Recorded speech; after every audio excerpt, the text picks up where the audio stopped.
زیادہ پڑھتے ہیں زمانہ علیہ السلام کی اور نماز کے بعد پڑھتے ہیں، لیکن کچھ خاص جملے ہیں کہ جو آئمہ نے ہمیں تعلیم کی ہے، اور وہ یہ ہے کہ جب بھی وقت کے امام پر سلام کرو تو کہو السلام علیکم بقیت اللہ فی الارض، اور کہو السلام علیکم حجت اللہ فی الارض، اور پھر کہو السلام علیکم عینۃ اللہ فی الخلق. تو پھر تمہارا جو سلام ہے اس کی قیمت اور ڈبل ہو جائے گی. اس لیے مومنات کہ تاکہ دنیا کو پتہ چلے کہ صرف امام نہیں ہے بلکہ وہ امام قائم ہے. یہ دیکھیے میں نے آپ کے سامنے جملہ کہا کہ امام کا فرمان ہے عین اللہ فی خلقہ، کہ جو خلق پر اپنی مخلوق پر اللہ کی آنکھ کی طرح ہے، یعنی جس کی نگاہ الہیہ کی طرح مومنین پر ہے. اور میں نے آپ کو پہلے دن کہا تھا کہ امام نے شیخ صدوق انعام خط لکھا تھا اور کہا تھا میرے مومنین کو ایک پیغام دے دینا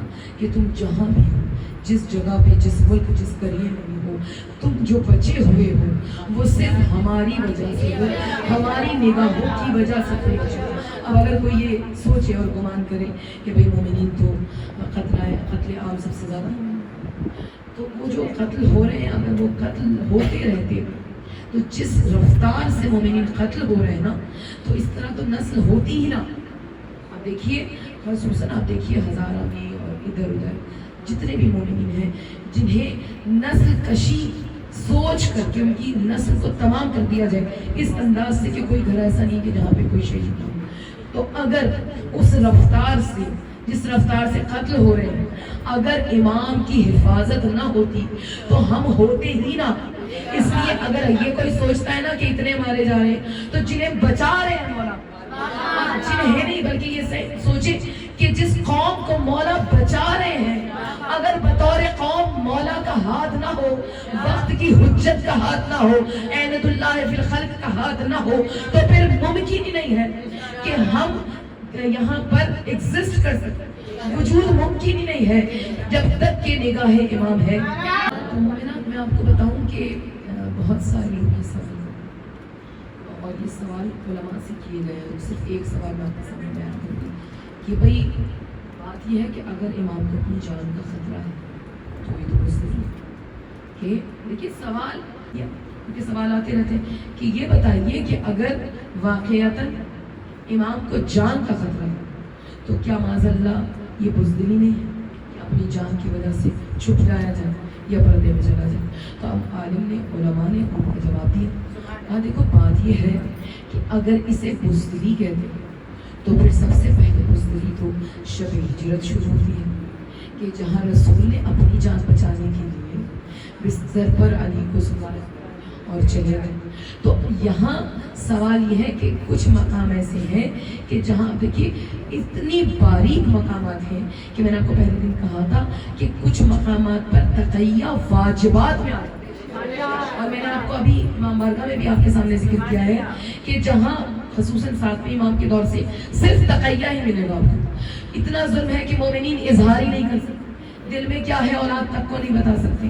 تو جہاں پر واجب ہو جائے جان کو بچانا، اب دو صورتیں ہیں. دیکھیے ایک صورت، اب جیسے میں آپ کو بتاؤں اس سمے معلوم ہے کہ مرنا ہی، اور وہ کہہ رہے کہ اگر تم برات کر دو، علی پر تبرہ، علی سے تبرہ اور برات کرو، اظہار کرو تو جان بخشیں گے. جانتے ہیں کہ جان بخشیں جانی نہیں ہے. تو اب یہاں پر تقیہ نہیں کیا، یہاں پر اظہار ضروری ہے. لیکن جہاں جان اس لیے بچانی ضروری ہو کہ ہمیں آنے والے مومنین کو بچانا ہے، وہاں پر تقیہ واجب ہو جاتا ہے. تو چونکہ تقیہ جہاں پر واجب ہو جاتا ہے وہاں کرنا ہے. اور سب سے بڑی مثال اسے میں نے آپ کو دی تھی کہ خود مادر امام زمان علیہ السلام تقیہ کرنی ہے کہ جس وقت آپ کو قید کر لیا گیا اور آپ کو پکڑ لیا گیا کہ بتائیے آپ کا کوئی بیٹا فرزند ہے، آپ کا نہیں کوئی بیٹا نہیں. کتنا بڑا تقیہ! اس لیے نہیں کہ اپنی جان کا خطرہ ہے. اتنے ظلم ہوئے، بی بی اس دنیا سے کوچ کر گئی، آپ کو قید کر لیا گیا اور بی بی اس دنیا سے کوچ کر گئی، لیکن چونکہ تقیہ ہے اس لیے بتا نہیں سکتی ہے، اور نہ ہی بتایا، جان سے چلی گئی. اس بی بی نے قید بھی برداشت کیے ہیں اور ظلم بھی برداشت کیے، لیکن تقیہ کر رکھا. تو اتنی ضروری چیز ہے. تو اب بہت سارے سوال جو خود امام سے پوچھے جاتے تھے، اور میں کوئی دوسرا کے سامنے بتایا کہ سوال نائبین کو بھیجے جاتے تھے اور نائب براہ راست امام سے پوچھتے تھے. یہاں تک بہت بڑے عالم جن کا مقام جو میرے سے بہتر جانتے ہیں انہیں معلوم ہے, شیخ علی بن بابویہ, اور یہ کون ہے کہ انہوں نے نائب امام سے عثمان بن محمد سے کہا کہ آپ امام کو پیغام دیجیے کہ خدا مجھے فرزند عطا فرمائے. تو اب فرزند بھی وہ تھے کہ جو فقیہ ہو. کہا کہ دعا کیجئے کہ مجھے خدا ایسا بیٹا دے کہ جو فقیہ ہو. تو امام کا جواب آیا, اور امام کا جواب آیا کہ دیکھو اس زوجہ سے جو تمہارے پہلے میں اسے اللہ تمہیں کوئی بیٹا دے. ان قریب ایک کنیز تمہارے پاس ہے اور اللہ تمہیں اس سے ایک نہیں 2 فقیہ بیٹے. اور یہ فقیہ بیٹے کہ جن کے لیے کہا جاتا ہے یہ دعائے امام زمانہ کا اثر ہے, ان کا نام ہے شیخ صدوق. 2 مستند میرے بزرگوں کو معلوم ہے کہ اتنی مستند روایات ہیں ان کی کہ مقاتل شیخ مفید اور شیخ صدوق سے زیادہ کسی کے مستند نہیں ہیں. اس لیے کہ امام نے انہیں دعا دی تھی ان کے والد کو کہ اللہ تمہیں ایک نہیں 2 بیٹے دے گا اور فقیہ دے گا. اور ایسے فقیہ بیٹے دی ہیں کہ جن کی 40 سے زیادہ تصانیف ہے اور ہر تصنیف ایک سے بڑھ کر ایک اعلیٰ ہے, جن پر خود امام زمانہ نے تصدیق کی مہر لگائی. لیکن جب سوال ہوتے تھے لوگوں کے ذہن میں آتے تھے. اب سوال لکھا, ایک جماعت میں اختلاف ہوا. اب یہ بڑا جو میں آپ کو جملے بتا رہی ہوں بڑے قابل غور ہے, اور یہ وقت کے حساب سے, اور میں آپ کو بتاتی ہوں کہ بہت سارے ایسے لوگ تھے, آج میں دوہرا دیتی ہوں جو پہلے تھے ان کے لیے, کہ بہت سارے ایسے لوگ جو پہلو امام میں بیٹھ کر صحابیت کے درجے پر تھے.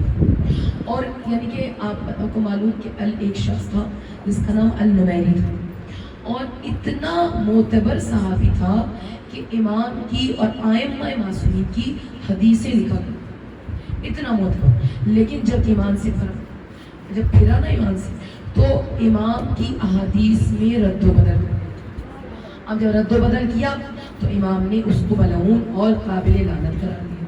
اور پھر تصور اس نے کیا کیا, اس نے یہ دعویٰ کیا کہ امام علی نقی اور امام حسن عسکری رب ہے. کل بھی میں نے آپ کے سامنے کہا تھا نا کہ دعویٰ کر رہے ہیں کہ وہ رب ہے.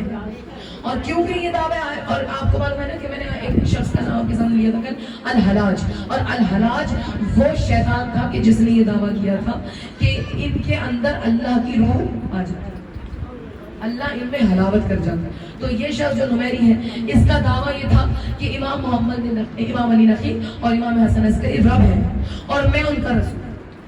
تو اب دیکھیں اس حد تک اسے کہتے ہیں کہ ہمیں بڑا باریک نقطہ ہے, اپنے ایمان کو اس دور میں قائم رکھنا بڑا مشکل اور بڑا ہی امتحان کن مرحلہ ہے کہ جہاں ہمیں اپنے ایمان. تو میں آپ کو دوبارہ اس سوال پہ لے آتی ہوں کہ بحث ہوگی.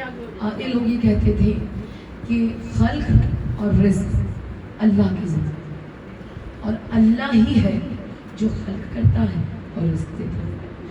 دوسری جماعت کا یہ کہنا تھا کہ اللہ نے خلق اور رزق کا اختیار ائمہ کو.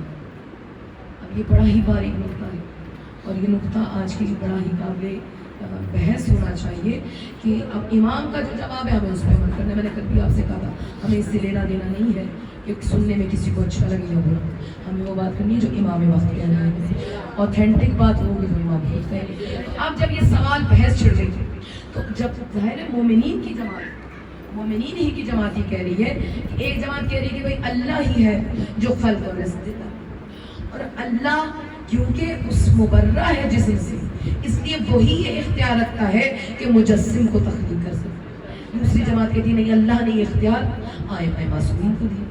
جب بحث چھڑی تو امام کو پیغام, دوسرے خلیفہ نائب امام حضرت عثمان بن محمد کو یہ پیغام بھیجا کہ بھئی آپ امام سے پوچھیے.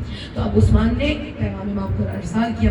امام کا جواب, اور جواب امام کا یہ تھا کہ بے شک خلق کرنا اللہ کی صفت ہے, اور وہی ہے جو مخلوقات, وہی ہے جو مجسم تخلیق کرتا ہے, اور وہی ہے جو رزق دیتا ہے. اسی کے اختیار میں رزق بھی ہے اور اسی کے اختیار میں خلق بھی. یہ کہنے کے بعد امام نے جو اگلا جملہ کہا, اب یہاں پر ہمیں باریکی سے رکھنا ہے کہ ہمیں امام کے معاملات کو سمجھنا ہے. امام کہہ رہے ہیں مگر یہ کہ اللہ سے آئمہ کو اللہ یہ رعایت عطا کی ہے کہ وہ اللہ سے خلق کے لیے سوال کرتے ہیں تو وہ خلق کر دیتا ہے. وہ خلق کے لیے سوال کرتے ہیں تو اللہ خلق کر دیتا ہے. وہ رزق کے لیے سوال کرتے ہیں تو اللہ رزق عطا کر دیتا ہے, کیونکہ اللہ ان کے حق کی رعایت کرتا ہے. یہ نقطہ باریک ہے. یہ بھی نہیں کہہ سکتے کہ ہمیں آئمہ سے ہی مانگنا ہے, اور یہ بھی نہیں کہہ سکتے کہ آئمہ کا مقام نہیں ہوتا براہ راست اللہ سے. تو اب امام نے دو نظریات کی نفی کی ہے. ایک تو یہ کہ تمہاری اوقات نہیں ہے کہ تم براہ راست خدا سے مانگ سکو, اور نہ ہی یہ حقیقت ہے کہ خلق بھی آئمہ کو اللہ نے, کیونکہ رب وہی ہے, رب وہ ہے کہ جو تخلیق بھی کرتا ہے. اور آپ کو قرآن کی آیت بھی معلوم ہے کہ جب رسول سے سوال کیا تھا کہ یہودی نے کہ بتاؤ کہ کیا کب پیدا ہوتا ہے, تو کہا کہ قرآن کی آیت تلاوت کی کہ بے شک وہی ہے کہ جو جانتا ہے شک میں مادر میں کیا ہے, اور وہی جانتا ہے کہ رزق کہاں سے ملے گا, اور وہی جانتا ہے کہ موت کہاں پر آئے گی. تو یہ تین ایسے مقامات ہیں کہ سوا خدا کے بے شک کے آئمہ کو, میں نے ابھی آپ کے سامنے گزشتہ مجلس میں کہا ہے کہ علم امام اور ہے علم غیب اور ہر امام نے کہا ہے کہ بے شک ہم علم غیب, کیونکہ علم غیب صرف اور صرف اللہ سے جڑا ہوا ہے کہ کچھ چیزیں اللہ اور آئمہ میں سمجھنے کی باریک نقطہ. تو یہاں پر کوئی یہ سوچے کہ ہم اللہ سے براہ راست مانگ لیں, ممکن نہیں ہے. جہاں پر اولاد نہ ہو ان سے مانگ کر انہیں وسیلہ بنا کر دعا کرو, پھر یہ اللہ سے سوال کریں گے. تو جہاں نہ ہو اللہ وہاں خلق کرتا ہے, جہاں رزق کی گنجائش نہ ہو ان کے کہنے پر اللہ رزق عطا کرتا ہے. یہ ان کی رعایت, اللہ ان کے حق میں رعایت کرتا ہے, یعنی خدا کو بھی ان کے حق کا کہ کیا ہے حق محمد اور کیا ہے حق زہرا, تو وہاں ان کے حق کے واسطے سے خدا عنایت کرتا ہے. اس طرح سے سوالات امام سے پوچھے جاتے تھے, اور آج بھی یہ سلسلہ جاری ہے. گو کہ براہ راست امام سے گفتگو ممکن نہیں ہے غیبت کبریٰ, لیکن مجھے اجازت دیجیے کہ میں آپ کو یہ بتا سکوں کہ غیبت صغریٰ میں, کل میں نے آپ سے کہا تھا دو قسم کے لوگ ہیں کہ جنہوں نے غیبت صغریٰ میں امام کو دیکھا, اور ضروری اس لیے تھا کہ کوئی یہ نہ سمجھ پائے کہ امام ہے بھی یا نہیں. اور یہ سوال پوچھا, سوال لکھ کر بھیجا کہ بتائیے امام 11ویں امام کے بعد کوئی نائب ہے یا نہیں ہے. یہ سلسلہ رک گیا. تو پھر امام نے دوبارہ سے جواب لکھا, کہا دیکھو یاد رکھو کہ خدا اپنی زمین کبھی حجت سے خالی نہیں. جتنے بھی نبی آئے وہ حجت تھے, جتنے مرسلین آئے وہ اللہ کی حجت تھے. زمین جب سے ہے, جب سے اللہ نے اس پر حجت کو رکھا. تو اب جب نبی آ چکے تو ختمی رسل کے بعد اللہ نے آئمہ کو اپنی حجت بنایا. تو کیوں کر ممکن ہے کہ اگر آخری حجت 11واں امام چلا جائے تو اللہ زمین کو بے وارث چھوڑ دے. اس لیے اللہ نے, اور اس بات پر یقین رکھو, کیا تمہیں اللہ کے اس فرمان پہ یقین نہیں ہے کہ یا ایھا الذین آمنوا اطیعوا اللہ واطیعوا الرسول واطیعوا منکم, کہ میری اطاعت رسول کی اور وہ جو اولی الامر ہے. تو اولی الامر کی اطاعت اس لیے ضروری ہے کہ ہم ہیں تو کوئی تو ہو جس کی ہم اطاعت کریں, تو کوئی تو ہونا چاہیے نا. جب اللہ کہہ رہا ہے کہ کرو تو پھر اگر ہوگا ہی نہیں تو کریں گے کیسے؟ یہ اس چیز کی آیت مبارکہ دلیل ہے کہ کوئی ہے جسے اللہ نے رکھا ہے کہ جس کی اطاعت گویا رسول کی اطاعت اور اس کی اطاعت. غیبت صغریٰ میں امام کی موجودگی ثابت ہے, اور لوگوں نے امام کو اپنی آنکھوں سے دیکھا, یعنی جو محبت رکھتے ہیں انہوں نے بھی دیکھا, اور جو دشمن ہیں انہوں نے بھی دیکھا. کیوں؟ اس لیے کہ دونوں پر حجت تمام رہے کہ ہم نے بھی دیکھا ہے, تم تم نے بھی دیکھا ہے. کوئی یہ نہ کہہ سکے کہ صرف جو ہے چاہنے والے محبین نہیں. اب آپ کو میں بتاؤں کہ 2 مرتبہ امام کو قتل کرنے کی کوشش، 2 مرتبہ، کیونکہ جس وقت امام شہید ہوئے امام حسن عسکری تو کچھ عرصے امام سامرا میں امام کے گھر میں ہی مقیم رہے.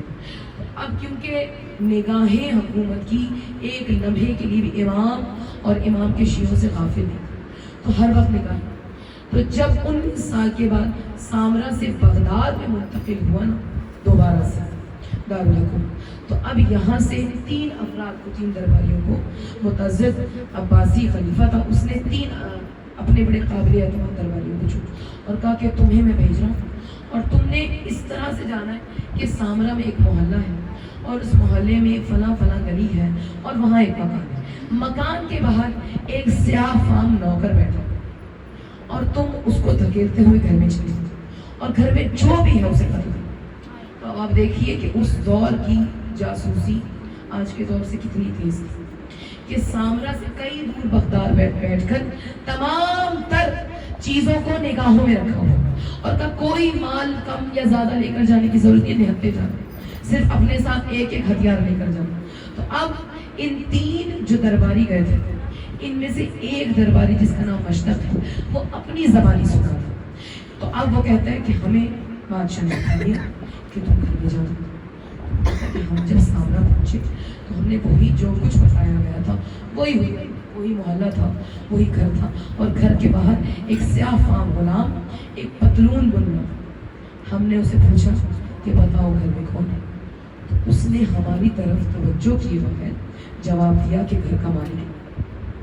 یہ کہہ کر وہ اپنے کام میں لگا رہا. ہم نے اسے دھکا مار کے ایک طرف کیا اور ہم گھر میں گھسے.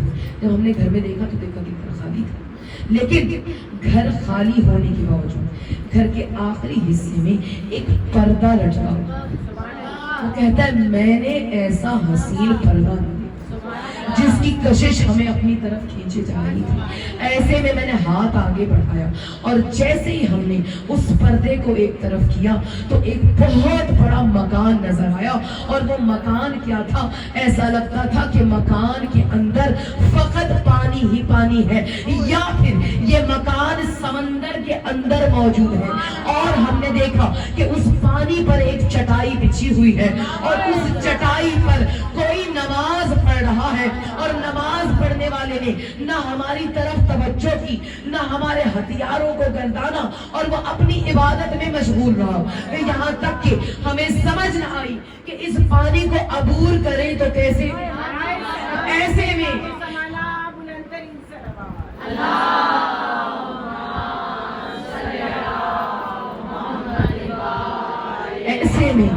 ایسے میں میرے ایک ساتھی نے کوشش کی جس کا نام محمد بن عبداللہ تھا. اس نے کوشش کی کہ وہ پانی میں غوطہ لگائے. جیسے ہی اس نے پانی میں قدم رکھا وہ پانی میں ڈوبتا چلا گیا. میں نے گھبرا کر جو ہاتھ آگے بڑھایا بمشکل اس کو غوطے سے میں نے باہر نکال کر اس کی حالت عجیب تھی. اتنے میں نے دیکھا کہ وہ بندہ خدا اس کے بدن میں کوئی جنبش نہیں ہے. وہ اپنی عبادت میں اسی طرح مشغول ہے کہ جس طرح وہ پہلے مشغول تھا. اتنے میں میرے دوسرے ساتھی نے کوشش کی کہ وہ پانی کے قریب جائے. جیسے ہی اس نے قدم پانی میں ڈالا پانی میں غرق ہونے ہی والا تھا کہ میں نے اس کو بھی کھینچ کر باہر نکالا. ایسے میں نے ہاتھ جوڑ کر کہا کہ اے بندہ خدا تجھے تیرے خدا کے حق کی قسم ہے کہ ہم نہیں جانتے کہ آپ کون ہیں. ہم آپ سے توبہ کی گزارش کرتے ہیں اور چاہتے ہیں کہ آپ ہمیں اپنے اس گناہ پر معاف کریں. نہیں جانتے کہ ہمیں کس لیے بھیجا گیا اور نہیں جانتے کہ آپ کون ہیں. بس یہ جانتے ہیں کہ ہمیں زندگی کے ساتھ یہاں سے واپس روانہ کروا دیجیے. اب جب یہ دوڑتے ہوئے سامرا الٹے قدموں سامرا سے بغداد پہنچے تو اب بادشاہ نے پوچھا میں تمہارا منتظر تھا، بتاؤ کیا ہوا. جب یہ پہنچے عباسی کے پاس بادشاہ وقت کے پاس ہوئے کہا بتاؤ کسی سے مل کر تو نہیں آ رہے؟ نہیں بادشاہ براہ راست تیرے پاس آ رہے. کہا اچھا اب بتاؤ کیا ہوا. جب پورا اجرا بتا دیا تو کہا خبردار جو کچھ دیکھا ہے اور جو کچھ ہوا ہے تمہیں اگر قسم ہے میری اس سلطنت کی کہ تم نے اگر کسی کے سامنے ایک جملہ بھی کہا، وہ کہتا ہے کہ جب تک بادشاہ زندہ رہا ہماری مجال نہ ہوئی کہ ہم یہ جو کچھ ہم نے دیکھا وہ کسی کے سامنے بیان کریں، یہاں تک کہ جب وہ بادشاہ مر گیا اس کے بعد اس نے یہ تحریر رقم کی کہ ہم نے جو کچھ دیکھا تھا۔ اس کے بعد دوسری کوشش، پہلی کوشش ہو چکی، اس کے بعد کہا کہ نہیں اب ایسا کرو لشکر کے ساتھ، یعنی دوسری مرتبہ جو امام کو قتل کرنے کی کوشش کی ہے وہ لشکر کی صورت میں کی۔ اس میں بھی مشتق موجود تھا اور وہ اپنی ہی زبانی کہتا ہے کہ بادشاہ نے کہا کہ اس بار بڑا لشکر لے کر، اور بڑا لشکر لے کر جب ہم اسی محلے کے اس گھر میں پہنچے تو ہم نے دیکھا کہ سرداب سے قرآن کی تلاوت کی آواز۔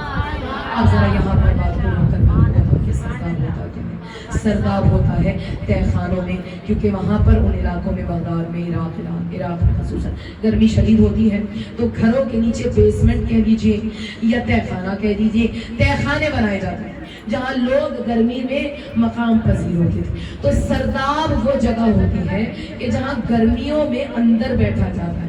تو اب یہ جو سرداب ہے نا، جس کے لیے لوگوں کا یہ گمان ہے کہ وہ سرداب کے جو مزار امام علی نقی اور امام حسن عسکری کے قریب ہے، وہ سرداب وہ مقام ہے کہ جہاں پر امام مقیم ہے، یعنی وقت امام مقیم ہے اور آپ وہیں سے ظہور کریں گے۔ یہ ایک فاسق سوچ ہے اور یہ فاسد ہے، اس لیے کہ امام کا کوئی بھی مقام مقرر نہیں ہے اور امام کہاں ہے یہ کوئی نہیں کہہ سکتا۔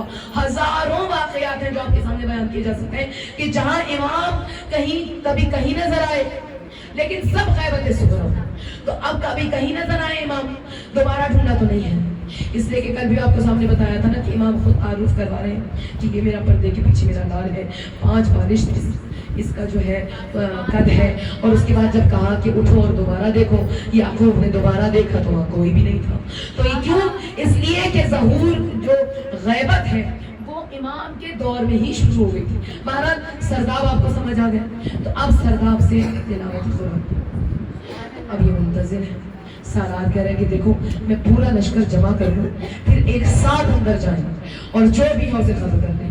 تو اب سالار لشکر جمع کر اتنے میں کوئی سرداب سے نکلا اور نکل کر درمیان سے گزر گیا۔ جب وہ گزر گیا تو قرآن کی تلاوت کی آواز آنا بند ہو گئی۔ سالار نے اب جو کھولا تو کوئی نظر نہیں آیا۔ تو اب فوجیوں نے کہا کہ اے سالار تو نے اس وقت کیوں نہیں پکڑا جب وہ سامنے سے گزر رہے تھے؟ کہا کون گزرا؟ مجھے تو کوئی نظر نہیں آیا۔ کہا اے سالار ہم تو تیرے اشارے کے منتظر تھے، تو کہے تو ہم ان پر حملہ کریں، مگر چونکہ تو نے نہیں کہا تو ہمیں معلوم ہوا کہ شاید کوئی تیرا واقف ہے جو گزر کے جا رہا ہے۔ اس نے کہا مجھے نظر نہیں آیا۔ میں نے آپ کے سامنے پرسوں کہا تھا کہ جب خدا پردے تعینات کرتا ہے جسے چاہتا ہے نظر آ جاتا ہے، جسے چاہتا ہے چھپا دیتا ہے۔ خدا جسے رکھنا چاہے اسے سامنے سے گزارے۔ میں آپ سے پہلا جملہ میں نے پہلی تقریر میں آپ کے سامنے کہا تھا کہ جو محمد مصطفیٰ اللہ یہ معجزات کہ ایک مٹھی خاک یہ معجزہ دکھائے کہ رسول 40 تلواروں کے درمیان سے گزر جائے اور سامنے جو کھڑے ہیں انہیں نظر نہ آئے کہ کوئی گزر گیا یا نہ گزرا۔ تو یہ بھی وقت کا محمد ہے جسے اللہ نے وہ تمام معجزات عطا کی ہیں کہ جو وقت کے محمد کا حق بنتا ہے۔ تو اب جیسے پہلا محمد تلواروں کے سائے سے گزر گیا، یہ آخری محمد ہے جو تلواروں کے سائے سے بھی گزر جائے۔ تو جسے اللہ رکھے اسے کون چکھے کسی کی کہ کوئی گزر پہنچا سکے، تو یہ نام ہے۔ تو میں نے آپ سے کہا تھا کہ کیونکہ محمد ہے، وقت کے محمد ہے، وقت کے علی ہے، وقت کا حسین ہے، ہر صفت موجود ہے۔ اب چونکہ محمد ہے تو پھر میں نے آپ سے کہا تھا بہو شبیہ کس کی؟ محمد مصطفیٰ کی شبیہ۔ اگر مصطفیٰ کی شبیہ ہے تو سمجھ جائیے محمد مصطفیٰ کی شبیہ ہے، تو سمجھ جائیے کہ